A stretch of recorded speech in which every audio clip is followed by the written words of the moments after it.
Welcome to a Transformers Alternity review. This time we're going to be looking at the Skywarp figure. I was essentially going to be getting the white Starscream one, but not to mention that he's only back ordered, so I opted to get this one.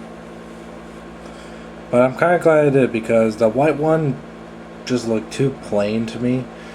When I see it in white colors, I don't automatically think of Starscream, while purple is the perfect color for Skywarp here.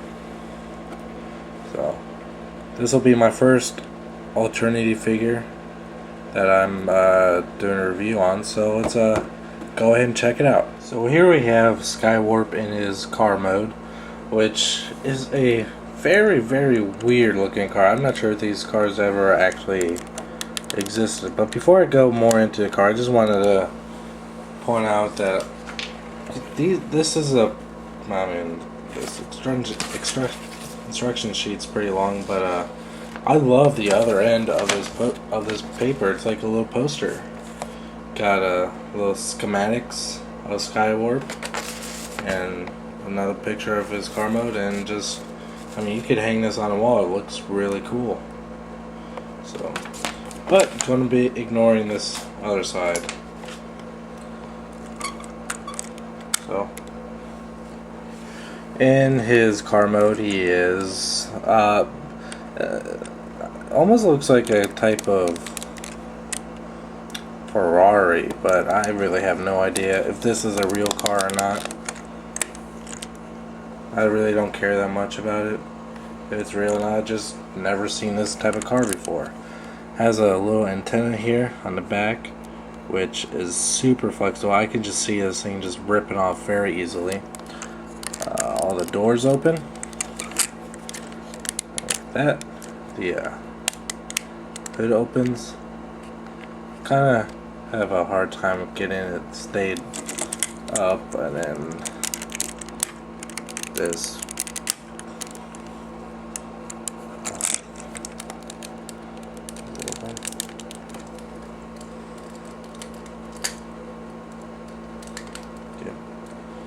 and the trunk opens too. It takes a little bit, it's a little tricky to get that part open, but yep, real nice looking. I think the purple really does look really good on this, and the white would have been too plain, I think. But I do plan on getting the Skywarp version also. Oh, this is Skywarp. I mean the Thundercracker version, the blue one. I think that one would look pretty sharp on this. And all the wheels are rubber. And let's see, his guns and hands there. And it rolls pretty good. It's a little bit stiff, but not too bad. But yeah, this is a very realistic looking car. But once again, I don't know if this is real or not. I don't know what kind of car it is. It has a logo on the back with a Japanese name there. But it is pretty cool looking. It's definitely an eye catcher. Alright, so let's go ahead and transform him into robot mode. Actually, before I'm going to turn him into robot mode, I filmed this a while ago, but I just now found out that there's a flight mode with this. After just glancing around, you take these wings here, pull the wheels up, and then tuck them back underneath.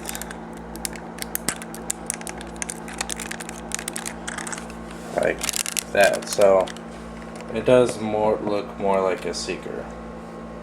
Still really lame, but it's actually kind of neat that they threw that in there, just, you know, so they acknowledge that he's supposed to be a jet. But other than that, it's really unnecessary. It's not really even a mode. To start the conversion to robot mode, I'm just going to go underneath here and just grab hold of these wings here, straighten them out, and break it here from the rest of the robot.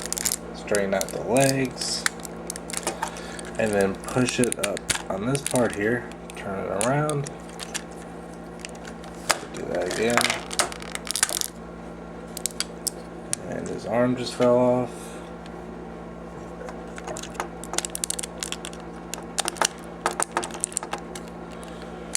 Okay, pull down the feet like this, okay, fold out his toes, fold up his little heel thing,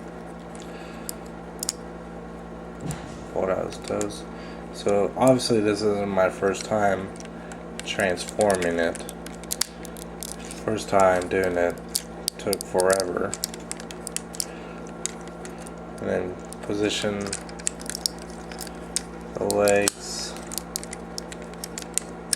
like this so that the fins are coming outward and the wheels are on the side. I'm gonna go to the top, grab hold of the top piece here, which will eventually pop out. There it goes. Sorry, I didn't realize I didn't have that light on.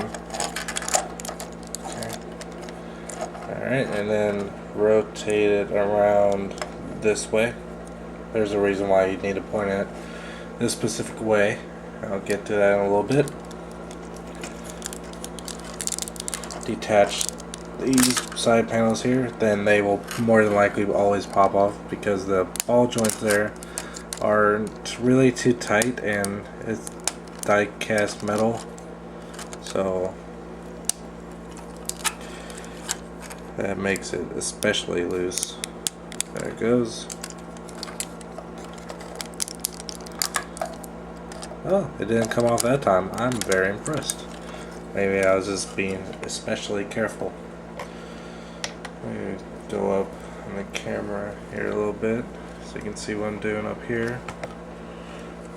Separate the front end of the car. Rotate up the arms and fold everything back like that, and take these pieces here, and these will lock into these little pegs on the top of the arms like that. Do that again on this side. Okay. Going to go ahead and fold the waist piece up,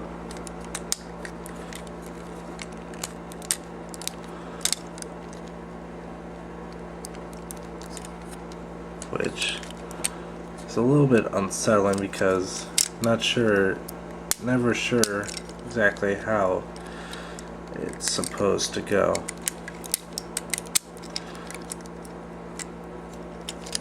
Like that.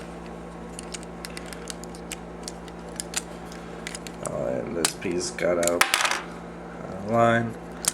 Okay, there's a steering wheel right there. Alright, pop this back in once again.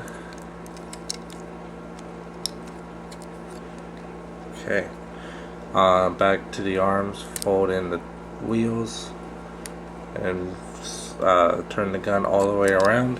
Or not the wheels, the seats. Like that. Before I get to the final stage, let's make sure everything's lined up correctly. Now the reason why you had to have it turn this way is because this, actually I fucked it up. It needs to go this way with the windshield on the right hand side. Because you fold up these wing pieces, which gives it more of a jet look. Sorry you didn't see it. See it again better on this side. And they only turn a specific way. So it gives them a little bit more of a jet look to it. So A little bit complicated, a little bit tricky, a little bit cumbersome. I think it would be a little bit more straightforward than that, but so here he is in robot mode. So here we have Skywarp in his robot mode, and I am very impressed with it.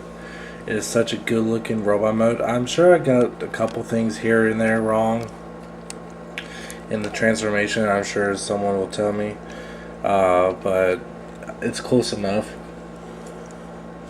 But it actually bears some resemblance to the Masterpiece Starscream figure, with these pieces, these skirt pieces hanging off like samurai swords.